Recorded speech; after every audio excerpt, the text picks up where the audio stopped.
Okay, hi everybody. Let's just do a very quick revision on pendulum. Right? Okay, come. Okay, for a pendulum, okay, what must you know? Okay, most important, you must know the definition, what is meant by period of a pendulum. Okay, so make sure you know the definition. Do not just say it is time for it to swing back and forth, but the proper definition that period of pendulum is the time taken to complete one oscillation, right?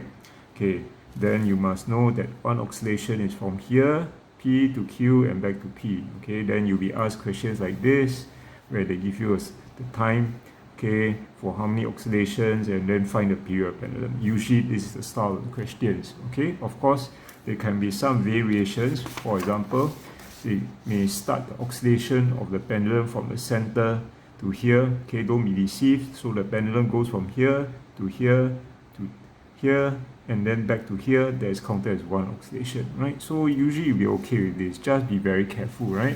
Read the question carefully, it should be fine. Okay, the next thing you must know about pendulum is what are the factors affecting the period of pendulum. Okay, the easiest way to remember, as I always teach the students, okay, is the length, right?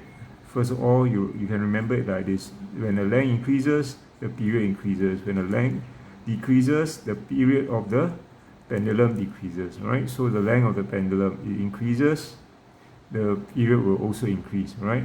And if it's G, okay, now what is G? Please do not say G is gravity or gravitational force. Remember, G is gravitational acceleration. So G is gravitational acceleration. On Earth, that value is 10 meters per second squared. Then you go to the moon, this value will be smaller, right? Because gravity is smaller there. So gravitational acceleration, how does this affect your period of pendulum? So when G goes up, increases, T will decrease, right? Or when G decreases, the period of pendulum will increase, right? So these are the two factors you need to remember, okay? So these are the factors that affect, okay? What are the factors that don't affect, okay? That don't affect, okay? Do not affect, okay? You must remember, okay? Mass, okay? You can say what you like about mass, okay? Increase the mass, double the mass, half the mass. It do not affect your period, all right?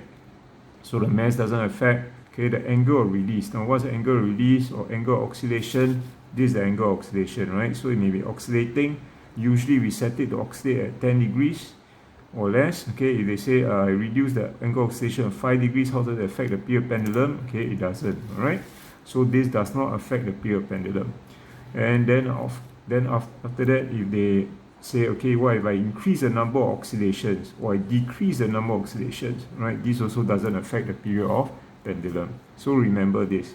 So the question style will be something like this, okay? And then when you are asked, for example, the length of pendulum is decreased, how does the period change, right?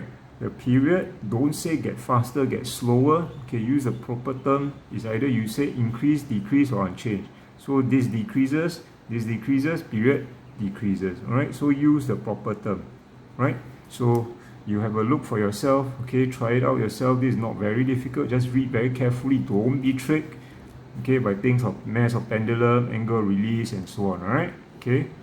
Okay, the next thing that might come out, okay, which probably you catch many students unaware, is how do you describe experiment, okay, to find the period of pendulum. All right, so this one I would suggest, okay, I don't have the answers here, but you should find out the answers yourself. It is in my notes, okay, how you set up the whole experiment, okay, and then do go and study it in case it comes out, right? So I will just give you a very quick run through, right? First thing I would suggest, remember the diagram. So as you remember the diagram, it helps you in description, because your first description will be to set up the diagram as shown below, right? Set up the diagram as shown as below.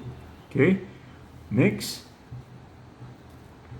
pull the pendulum to a small angle of 10 degrees and then let it oscillate. Okay. And after it has achieved a steady oscillation, right, using a stopwatch, begin timing, right? And then after 20 oscillations, stop the stopwatch. Okay. Then how do you get a period? Okay, the period is found by taking the total time recorded by the number of oscillations. So if you have oscillated 20 times, okay, you will then take the total time and divide it by 20 times, right? And then you will get a period of the pendulum. Okay, so you should also then, after say, repeat this experiment 2 times, okay, and then find the average reading of the period. Okay, so why do you repeat? You repeat the experiment because you want to overcome human reaction time error in starting and stopping the stopwatch. Okay, right. But I suggest go and read your notes, check your notes. Okay, find out the exact wording and everything. Okay, and then do try to remember it. Okay, the best is always to remember the diagram. That helps. Right. So period of pendulum. That's about it. Okay, there's nothing too difficult. Just do not get tricked along the way.